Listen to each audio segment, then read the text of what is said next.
Blender को install करने के बाद हमारे सामने जैसे ही हम उसे फर्स्ट टाइम ओपन करेंगे कुछ ऐसा इंटरफेस आएगा। यहाँ पर हमारे पास सामने एक स्क्रीन आ रही है जिसको हम स्प्लैश स्क्रीन बोलते हैं। यहाँ पर जो हमारा ब्लेंडर है उसका जो यूजर इंटरफेस है वो काफी ज्यादा कंफ्यूजिंग दिखाई दे रहा है, क्योंकि यहाँ पर काफी सारे बटन्स हैं एंड ये काफी ज्यादा डरावना होगा नए यूजर्स के लिए। तो मैं धीरे धीरे इसको सिंप्लीफाई करके आपको समझाऊंगा एंड धीरे धीरे आप हर एक विंडो, यहाँ पर जो विंडोज हमें दिखाई दे रही है, हर एक विंडो का फंक्शन आप पता कर पाओगे। यहाँ पर हमारे पास सबसे बड़ी जो विंडो दिखाई दे रही है इसे हम 3D व्यू पोर्ट बोलते हैं। 3D व्यू पोर्ट एक एम्प्टी स्पेस की तरह है जहाँ पर हम अपने ऑब्जेक्ट्स को क्रिएट करते हैं या एनिमेशन सीन्स को क्रिएट करते हैं। 3D व्यू पोर्ट को अगर हम ध्यान से देखें तो हमें यहाँ पर एक क्यूब दिखाई दे रहा है एंड ये क्यूब जब भी हम ब्लेंडर को ओपन करेंगे हमारे सामने होगा, क्योंकि ये डिफॉल्ट ऑब्जेक्ट ब्लेंडर का है। यानी कि जब भी हम ब्लेंडर को ओपन करेंगे हमारे सामने 3 ऑब्जेक्ट्स होंगे, ये लाइट, ये क्यूब एंड ये कैमरा। यहाँ पर इस क्यूब को हम डिफॉल्ट क्यूब बोलते हैं एंड इसको हम मॉडिफाई कर अलग अलग ऑब्जेक्ट्स बना सकते हैं या फिर और ऑब्जेक्ट्स इस सीन में ऐड कर सकते हैं। यहाँ पर जो हमारा 3D व्यू पोर्ट है उसी के अंदर हम अपने ऑब्जेक्ट्स या फिर एनिमेशंस को क्रिएट करते हैं एंड इसी में ही हम अपने ऑब्जेक्ट्स को एडिट करते हैं एंड इसी व्यू पोर्ट में हम देखते हैं कि हम क्या प्रोग्रेस कर रहे हैं एंड इसी व्यू पोर्ट में हम सब कुछ क्रिएट करते हैं। यहाँ पर जो हमारा 3D व्यू पोर्ट है उसके अंदर जो हमें क्यूब दिखाई दे रहा है इसको जूम या जूम आउट कर देखने के लिए मैं अपने माउस पर स्क्रॉल व्हील बटन को स्क्रॉल अप या स्क्रॉल डाउन करूंगा। इससे जो हमारा ऑब्जेक्ट है वो हमें पास या दूर से दिखाई दे सकता है। अगर मैं अपने क्यूब को बाकी पर्सपेक्टिव से देखना चाहूँ तो उसके लिए मेरे को अपना जो स्क्रॉल व्हील का बटन है उसको प्रेस करना होगा। हमारे स्क्रॉल व्हील के अंदर एक बटन होता है, जैसे हम स्क्रॉल व्हील को प्रेस करते हैं वो बटन दब जाता है। जैसे ही मैं उस बटन को प्रेस करूंगा एंड अपने माउस को मूव करूंगा तो हमारा जो सीन है वो मूव होगा एंड हमें क्यूब अलग अलग डायरेक्शन से दिखाई देगा। जिस डायरेक्शन में मैं अपने माउस को मूव कर रहा हूँ स्क्रॉल व्हील बटन दबाकर, उस डायरेक्शन में हमारा जो सीन है वो मूव हो रहा है एंड उस डायरेक्शन से मैं अपने क्यूब को देख पा रहा हूँ। तो कुछ इस तरह हम ब्लेंडर में नेविगेट कर सकते हैं। यहाँ पर मैं अपने ऑब्जेक्ट को और पास से देखने के लिए जूम इन करूंगा एंड थोड़ा दूर जाने के लिए जूम आउट करूंगा। Zoom out and zoom in करने के लिए मैं स्क्रॉल अप या स्क्रॉल डाउन करूंगा। तो कुछ इस तरह हम ब्लेंडर में नेविगेट कर सकते हैं। यहाँ पर हमारे सामने एक क्यूब है एंड यहाँ पर और भी 2 ऑब्जेक्ट्स हमें दिखाई दे रहे हैं। ये जो 2 ऑब्जेक्ट्स हैं इसको हम लाइट बोलते हैं एंड यहाँ पर एक दूसरा ऑब्जेक्ट है इसको हम कैमरा बोलते हैं। ये भी डिफॉल्ट ऑब्जेक्ट्स है, यानी जब भी हम ब्लेंडर को ओपन करेंगे ये दोनों भी हमारे क्यूब के साथ होंगे। यहाँ पर जो हमारा सीन है या फिर 3D व्यू पोर्ट के अंदर जो हमारा सीन है वो एक एम्प्टी स्पेस है, यानी यहाँ पर ना कोई ग्रेविटी है ना कोई लाइट है। मतलब जैसे हमारा यूनिवर्स है कुछ इसी तरह हमने एक वर्चुअल यूनिवर्स ब्लेंडर में क्रिएट कर रखा है एंड उस यूनिवर्स में हम ऑब्जेक्ट्स, लाइट्स, कैमरास ऐड कर अपनी एनिमेशन वीडियोस या फिर 3D मॉडल्स को क्रिएट करते हैं। यहाँ पर हमारा जो क्यूब है वो हमारा ऑब्जेक्ट है एंड यहाँ पर जैसे यूनिवर्स में एक लाइट सोर्स होता है जैसे हमारा सन है, उसी तरह यहाँ पर एक लाइट भी है एंड हम अपनी एनिमेशन वीडियोस या फिर रेंडर्स को कैप्चर करने के लिए इस कैमरा का इस्तेमाल करते हैं। हमारा जो कैमरा है ये वर्चुअल कैमरा है, यानी असली नहीं है। जो भी हमारा ये वर्चुअल कैमरा कैप्चर करता है वही हमारा आउटपुट होता है, यानी कि जो हम मूवीज देखते हैं वो इन्हीं वर्चुअल कैमरा से रिकॉर्डेड होती है एंड जो हम ऑब्जेक्ट्स देखते हैं हमारी मूवीज में, जैसे कि कोई कैरेक्टर किसी मूवी का, तो वो इस क्यूब की ही तरह हम क्रिएट करते हैं एंड वहाँ पर जो ऑब्जेक्ट्स हैं उनके ऊपर जब लाइट पड़ती है तो वो यही लाइट्स होती हैं जो कि वर्चुअल होती हैं। तो हमारा जो 3D व्यू पोर्ट है वो एक वर्चुअल यूनिवर्स को हमें दिखाता है एंड हम उस वर्चुअल यूनिवर्स को क्रिएट करते हैं या फिर मॉडिफाई करते हैं। अभी मैंने आपको बताया कि हमारा जो लाइट है वो जब हमारे ऑब्जेक्ट्स पर पड़ता है तो हमारे ऑब्जेक्ट्स रियल लाइफ की तरह उस लाइट से रिस्पॉन्स करते हैं। बट जैसा कि हम देख पा रहे हैं यहाँ पर हमें कोई लाइट रे या फिर लाइट पाथ या फिर जो हमारा ऑब्जेक्ट है उस पर लाइट पड़ती नजर नहीं आ रही है। ऐसा इसलिए क्योंकि अब हम सॉलिड शेडिंग मोड में है। सॉलिड शेडिंग मोड का मतलब यह है कि यहाँ पर हम अपने ऑब्जेक्ट्स की सिर्फ शेप को देख सकते हैं, उनके टेक्सचर्स या फिर उनका जो कलर है उसको नहीं देख सकते। यहाँ पर सॉलिड शेडिंग मोड से हमें रेंडर्ड शेडिंग मोड में जाना पड़ेगा ताकि हम उसके टेक्सचर्स या फिर कलर्स को देख पाएं, क्योंकि हमारे ऑब्जेक्ट पर कोई कलर या फिर टेक्सचर नहीं है। इस वजह से हमें मटेरियल प्रीव्यू मोड में जाने के बावजूद भी कोई कलर या फिर टेक्सचर नहीं दिखा दे रहा है। मटेरियल प्रीव्यू मोड में जाने के लिए हमने यहाँ पर इस आइकन पर क्लिक किया एंड वापस सॉलिड शेडिंग मोड में जाने के लिए इस आइकन पर क्लिक कर दूंगा, जिससे मैं सॉलिड शेडिंग मोड में चले जाऊंगा। यहाँ पर जो सॉलिड शेडिंग मोड है उसमें हम 3D मॉडलिंग या फिर अपने ऑब्जेक्ट्स को क्रिएट या फिर एडिट करते हैं। एंड जो जो मटेरियल शेडिंग मोड है उसमें हम अपने टेक्सचर्स या फिर कलर्स को एडिट करते हैं। यहाँ पर हमारे पास एक रेंडर शेडिंग मोड भी है, यानी कि जो हमारा फाइनल प्रीव्यू होगा। फाइनल प्रीव्यू से मेरा मतलब है कि जो हमारा कैमरा कैप्चर करने वाला है वो हम रेंडर शेडिंग मोड में देख सकते हैं। यहाँ पर हम देख पा रहे हैं कि जो लाइट है उसका इफेक्ट हमारे क्यूब पर पड़ रहा है। एंड अगर मैं इस लाइट को मूव करता हूँ तो यहाँ पर हमारे क्यूब पर लाइट में पड़ती हुई दिखाई दे रही है। ये मैंने कैसे मूव किया इसे हम आगे जानेंगे, पर अभी के लिए हम ये समझेंगे कि हमारी जो लाइट है वो हमारे क्यूब पर जब पड़ती है तो हमारा क्यूब रियल लाइफ की तरह रिस्पॉन्स करता है। यहाँ पर जो हमारा कैमरा है वो वही रेंडर करता है जो हमारे रेंडर प्रीव्यू मोड में होता है। एंड जो भी हम रेंडर करते हैं वो हमारा फाइनल आउटपुट होता है, जैसे कि एनिमेशन वीडियोस या 3D फोटोज। यहाँ पर हमारा जो कैमरा है वो जो भी कैप्चर करेगा उसे देखने के लिए हमें अपने कीबोर्ड पर नम पैड पर 0 दबाना पड़ता है। जैसे ही मैंने 0 दबाया, यहाँ पर एक स्क्वायर जैसी विंडो हमारे सामने आ गई है। इस विंडो में ही हमारा जो कैमरा है जो देख पा रहा है वो कैप्चर करेगा, यानी कि हमारा क्यूब कुछ ऐसा कैप्चर होगा। अब हम बात करेंगे हमारे ऑब्जेक्ट को हम मूव या फिर रोटेट या फिर स्केल कैसे कर सकते हैं। मूव, रोटेट या फिर स्केल से मेरा मतलब है कि हम अपने इस क्यूब को या फिर किसी भी ऑब्जेक्ट को बड़ा छोटा इधर उधर मूव करना या फिर रोटेट कैसे कर सकते हैं। उसके लिए हमारे पास यहाँ पर टूल्स दिखाई देते हैं। यहाँ पर जो हमारा मूव टूल है, जैसे ही मैं इसको सेलेक्ट करूंगा एंड अपने ऑब्जेक्ट पर क्लिक करूंगा हमारा ऑब्जेक्ट सेलेक्ट हो जाएगा।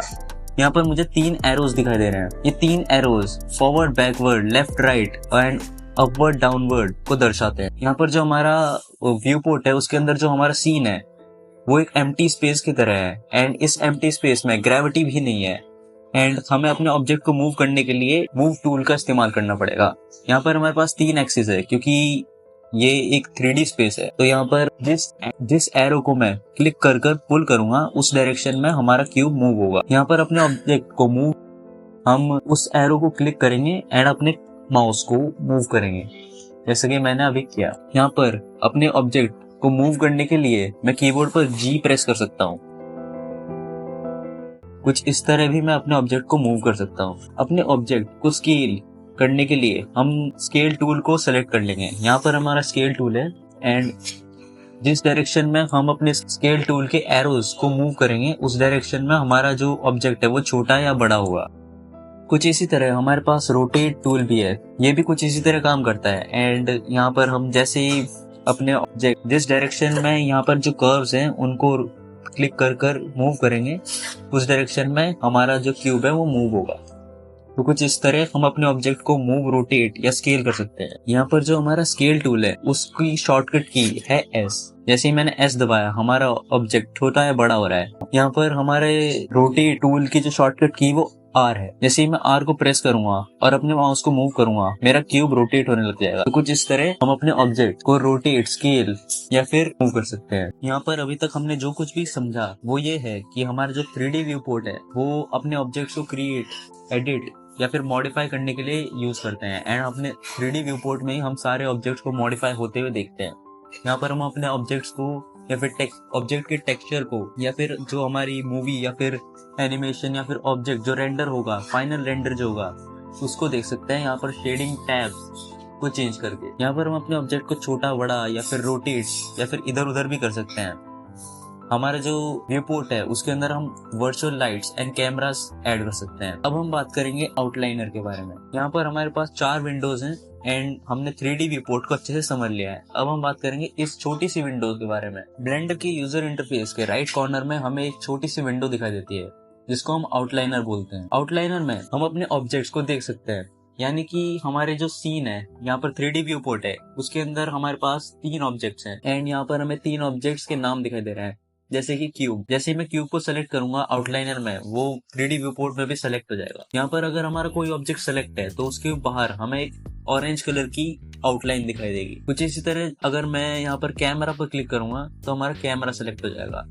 एंड यहाँ पर हम अपने ऑब्जेक्ट्स को सेलेक्ट कर सकते हैं एंड देख सकते हैं कि हमारे सीन में या फिर 3D व्यू पोर्ट में क्या क्या ऑब्जेक्ट्स हैं। यहाँ पर हर एक ऑब्जेक्ट के सामने हमें 2 छोटे छोटे आइकन्स दिखाई देंगे। यहाँ पर जो आई वाला आइकन है, जैसे मैं इसको क्लिक करूंगा ऑब्जेक्ट हमारे व्यू पोर्ट से गायब हो जाएगा एंड उसे वापस लाने के लिए मैं इस आई वाले आइकन पर दोबारा क्लिक करूंगा। इसका मतलब है कि हमने अपने ऑब्जेक्ट को हाइड कर दिया है कुछ टाइम के लिए, टेम्परेरी। यहाँ पर अगर मैं क्यूब को सिलेक्ट करता हूँ एंड आई पर क्लिक कर देता हूँ तो हमारा ऑब्जेक्ट हाइड हो जाएगा। हालांकि जब हम अपने सीन को रेंडर करेंगे तो वहां पर हमारा ऑब्जेक्ट दिखाई देगा। अगर हमें उसे रेंडर से भी हटाना है तो उसके लिए हम इस कैमरा वाले आइकन पर क्लिक करेंगे। इससे हमारा जो ऑब्जेक्ट है वो हमें अभी तो दिखाई देगा बट हमारे रेंडर में ऑब्जेक्ट नहीं होगा, यानी जो हमारा फाइनल आउटपुट जो कैमरा कैप्चर करेगा उसमें हमारा क्यूब नहीं होगा। अभी हमने देखा कि कैसे हम अपने 3D व्यू पोर्ट में शेडिंग टैब या फिर शेडिंग मोड्स को चेंज कैसे कर सकते हैं। यहाँ पर हमने देखा कि हम अपने ऑब्जेक्ट्स को सेलेक्ट कैसे कर सकते हैं, अपने ऑब्जेक्ट्स को मूव, रोटेट या फिर स्केल कैसे कर सकते हैं। पर हमारे पास जो ये डिफॉल्ट क्यूब है, अगर हमें ये नहीं चाहिए तो हमें इसे डिलीट करना होगा हमारे सीन में से। डिलीट करने के लिए सबसे पहले हमारे क्यूब को सेलेक्ट करना होगा। सेलेक्ट करने के लिए मैं सिंपली हमारे क्यूब पर क्लिक करूंगा। यहाँ पर मैं 3D व्यू पोर्ट में अपने क्यूब पर क्लिक कर सकता हूँ या फिर हायरार्की में, इससे हमारा ऑब्जेक्ट सेलेक्ट हो जाएगा। जैसे ही हमारा ऑब्जेक्ट सेलेक्ट होगा मैं अपने कीबोर्ड पर डिलीट की को दबा दूंगा एंड हमारा ऑब्जेक्ट हमारे सीन से गायब हो जाएगा। यहाँ पर उस ऑब्जेक्ट को दोबारा लाने के लिए यहाँ पर ऊपर एक ऐड का ऑप्शन होगा। ऐड के नीचे यहाँ पर बहुत सारे ऑप्शन आ जाए। इन ऑप्शन को हम धीरे धीरे एक्सप्लोर करेंगे, पर सबसे पहले हम देखेंगे मैश के ऑप्शन को।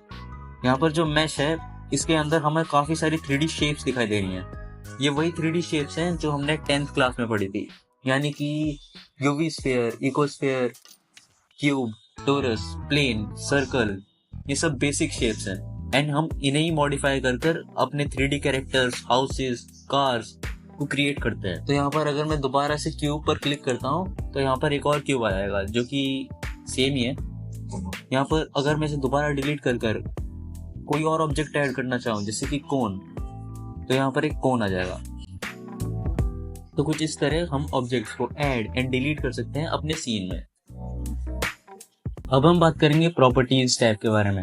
यहाँ पर आउटलाइनर के नीचे एक छोटा सा टैब हमें दिखाई देता है जिसको हम प्रॉपर्टीज टैब बोलते हैं। प्रॉपर्टीज टैब में हम अपने सीन या फिर किसी भी ऑब्जेक्ट की प्रॉपर्टीज को चेंज कर सकते हैं। जैसे कि अगर मैं यहाँ पर क्यूब को सेलेक्ट करता हूँ, यहाँ पर हमें काफी सारे डाटा दिखाई दे रहा है। यहाँ पर जो लोकेशन है उसके ऊपर 0 लिखा हुआ है, y पर भी 0 एंड z पर भी 0। यहाँ पर जो XYZ है ये अप डाउन, फॉरवर्ड बैकवर्ड और लेफ्ट राइट को रिप्रेजेंट करते हैं। यानी कि जो हमारे एरोज हैं उनमें जो y, यहाँ पर जो ग्रीन एरो है वो y को रिप्रेजेंट करता है एंड जो ब्लू एरो है वो z को एंड जो रेड एरो है वो x को। यहाँ पर अगर मैं अपने ऑब्जेक्ट को सेलेक्ट कर यहाँ पर लोकेशन में x एक्सिस पर 10 लिख देता हूँ तो हमारा ऑब्जेक्ट आगे आ जाएगा। यानी कि हमारा ऑब्जेक्ट इस रेड वाले एरो की डायरेक्शन में 10 यूनिट्स आगे चला गया है। यहाँ पर हम प्रॉपर्टीज टैब में और भी चीजें एडिट कर सकते हैं, यानी कि हम अपने क्यूब को मॉडिफाई कर सकते हैं एंड उसकी प्रॉपर्टीज को चेंज कर सकते हैं। यहाँ पर हम अपने सीन की प्रॉपर्टीज को भी चेंज कर सकते हैं। जैसे कि अगर मैं इस आइकन पर क्लिक करूँ, वर्ल्ड आइकन पर, एंड यहाँ पर ये जो कलर है मैं इस कलर को चेंज कर दूं तो हमारा जो सीन है उसका कलर भी चेंज हो जाएगा। तो कुछ इस तरह हम प्रॉपर्टीज टैब का यूज कर बहुत सारी चीजों को एडिट कर सकते हैं एंड मॉडिफाई कर सकते हैं।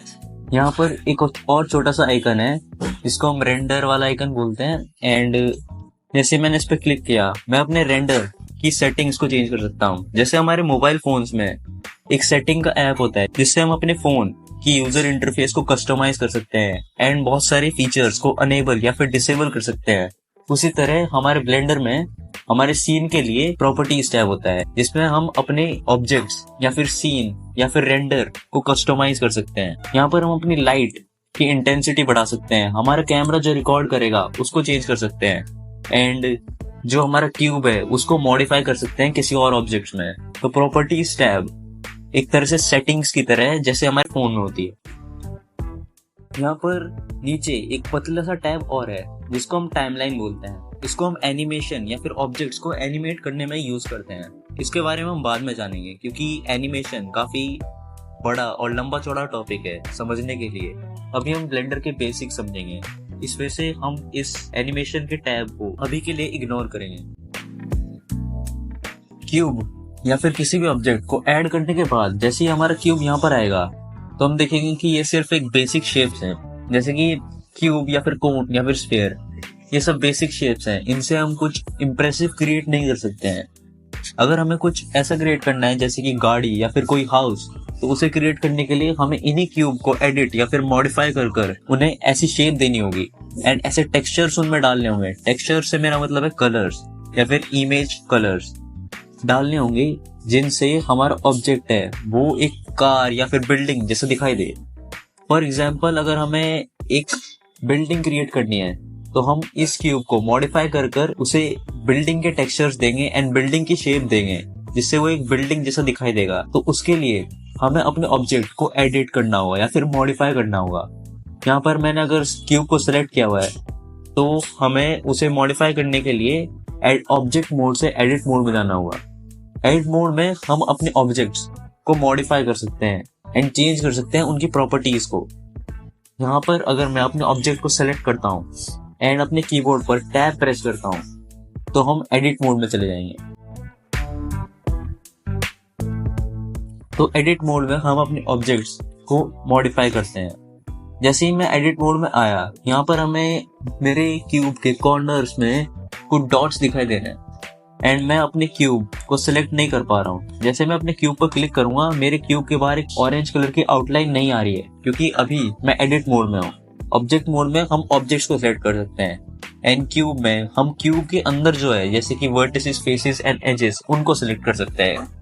यहाँ पर जो वर्टिसेस होती हैं वो कोने होते हैं हमारे ऑब्जेक्ट के, जैसे कि हम देख सकते हैं। एक वर्टिस तब बनता है जब दो एजेस मिलते हैं एंड एजेस ये लाइंस हैं जो हमें यहाँ पर कोने की साइड में दिखाई दे रही है। एक फेस हमारे ऑब्जेक्ट्स को क्रिएट करता है, यानी हमारा जो ऑब्जेक्ट है वो बंच ऑफ फेसेस है। जैसे कि हमारा जो क्यूब है उसके अंदर 6 फेसेस है, जैसे कि हम देख सकते हैं। यहाँ पर अगर मैं वर्टिसेस को सिलेक्ट करना चाहूँ तो मैं उस पर क्लिक करूंगा एंड उसको सेलेक्ट कर लूंगा एंड जैसे ही मैं अपने वर्टिसेस को सिलेक्ट करूंगा उसके ऊपर वही वाली ऑरेंज कलर की आउटलाइन आ जाएगी। अगर मैं एज को सेलेक्ट करना चाहूँ तो मैं उस पर क्लिक करूंगा, बट अगर मैं उस पर क्लिक कर रहा हूँ हमारा एज सेलेक्ट नहीं हो पा रहा है, क्योंकि हमने वर्टेक्स सिलेक्शन मोड में। वर्टेक्स सिलेक्शन मोड का आइकन ये रहा। यहाँ पर हमारे पास 3 आइकन्स हैं एंड इन 3 आइकन्स से हम डिफाइन कर सकते हैं कि हमें क्या सेलेक्ट करना है। मैंने अभी इस आइकन पर को सेलेक्ट किया हुआ है एंड यहाँ पर एक ब्लू कलर की हाईलाइट आ रखी है, जिससे हमें पता चल रहा है कि हमने इसको सेलेक्ट कर रखा है। तो अगर मुझे एज को सेलेक्ट करना है तो मैं इस बटन पर क्लिक करूंगा। जैसे मैंने इस पर क्लिक किया एंड अपने 3D मॉडल की किसी भी लाइन पर क्लिक किया तो हमारा क्यूब का वो जो एज है वो हाईलाइट हो जाएगा व्हाइट कलर से। तो कुछ इस तरह मैं अपने क्यूब में एजेस को सेलेक्ट कर सकता हूँ। यहाँ पर एक और आइकन है, जैसे ही मैंने उसको सेलेक्ट किया तो मैं अपने क्यूब के फेसेस को सेलेक्ट कर पाऊंगा। तो कुछ इस तरह मैं अपने ऑब्जेक्ट के फेसेस, एजेस एंड वर्टिसेस को सेलेक्ट कर सकता हूँ। इन्हीं वर्टिसेस, फेसेस, एजेस की शेप्स को मैनिपुलेट कर कर हम अपने क्यूब को एक बिल्डिंग या फिर कार या फिर किसी और ऑब्जेक्ट की शेप दे सकते हैं। यहाँ पर अगर मैं इस फेस को सिलेक्ट करता हूँ एंड अपने उसी मूव टूल को सिलेक्ट कर कर अपने ऑब्जेक्ट के फेस को मूव करता हूँ अपवर्ड डायरेक्शन में, तो हमारा फेस मूव करेगा एंड हमारा जो क्यूब है उसकी शेप चेंज होगी क्यूबॉइड में। यहाँ पर अगर मैं इस फेस को सिलेक्ट करता हूँ एंड इसको मूव करता हूँ तो हमारे क्यूब की शेप दोबारा चेंज होगी। तो कुछ इस तरह हम अपने ऑब्जेक्ट्स की शेप को एडिट या फिर मॉडिफाई कर कर अपने ऑब्जेक्ट को एक दूसरे ऑब्जेक्ट में कन्वर्ट करते हैं। यहाँ पर इन बेसिक टूल्स की मदद से हम अपने ऑब्जेक्ट को किसी बिल्डिंग या फिर कार में कन्वर्ट नहीं कर सकते, क्योंकि ये बेसिक टूल्स हैं। यहाँ पर जो मूव टूल है, रोटेट टूल है एंड स्केल टूल है जिसके बारे में हमने जाना, इन टूल्स की मदद से हम अपने ऑब्जेक्ट को इतनी अच्छी तरह मॉडिफाई नहीं कर सकते। नीचे हमारे पास बहुत सारे टूल्स हैं, इनकी मदद से हम अपने ऑब्जेक्ट को एक नई फॉर्म दे सकते हैं। इस वीडियो के पार्ट 2 में मैं आपको इन सब टूल्स के बारे में बताऊंगा। अभी के लिए मैं आपको सिर्फ बेसिक चीजें बता रहा हूँ जो ब्लेंडर में हमें सीखने के लिए जरूरत है। अब मैं आपको एक बेसिक समरी दूंगा कि इस ट्यूटोरियल में या फिर इस एपिसोड में हमने क्या समझा। इस वीडियो में हमने देखा कि हमारा जो ब्लेंडर का यूजर इंटरफेस है वो छोटे छोटे विंडोज में डिवाइडेड है एंड हर एक विंडो का एक फंक्शन, जैसे कि हमारा व्यू पोर्ट टैब, आउटलाइनर या फिर प्रॉपर्टीज टैब। यहाँ पर जो हमारा 3D व्यू पोर्ट टैब है उसके अंदर 3 शेडिंग मोड्स होते हैं, solid shading mode, rendered shading mode and material preview shading mode. जहाँ पर हम मटेरियल प्रीव्यू शेडिंग मोड में अपने मटेरियल्स को प्रीव्यू कर सकते हैं एंड रेंडर्ड शेडिंग मोड में वो प्रीव्यू कर सकते हैं जो हमारा कैमरा कैप्चर करेगा। हमने ये भी देखा कि हम अपने ऑब्जेक्ट्स को ऐड या डिलीट कैसे कर सकते हैं एंड उन्हीं ऑब्जेक्ट को मूव, रोटेट या फिर स्केल कैसे कर सकते हैं। हमने ये भी देखा कि हम आउटलाइनर को कैसे यूज कर सकते हैं। नेक्स्ट पार्ट में मैं आपको बताऊंगा कि हम इस क्यूब को मॉडिफाई कर कर एक बिल्डिंग या कार या फिर किसी और ऑब्जेक्ट में कैसे कन्वर्ट कर सकते हैं एडिटिंग टूल्स की मदद से। अगर आपको ये वीडियो पसंद आई या फिर यह वीडियो आपको इन्फॉर्मेटिव लगी तो प्लीज हमारे चैनल को सब्सक्राइब कर दो, ताकि मैं ऐसी वीडियोस बनाने के लिए मोटिवेटेड रहूं। एंड अगर आपको इसका नेक्स्ट पार्ट चाहिए तो प्लीज मुझे कमेंट में जरूर बताइएगा। धन्यवाद, मिलते हैं नेक्स्ट वीडियो में।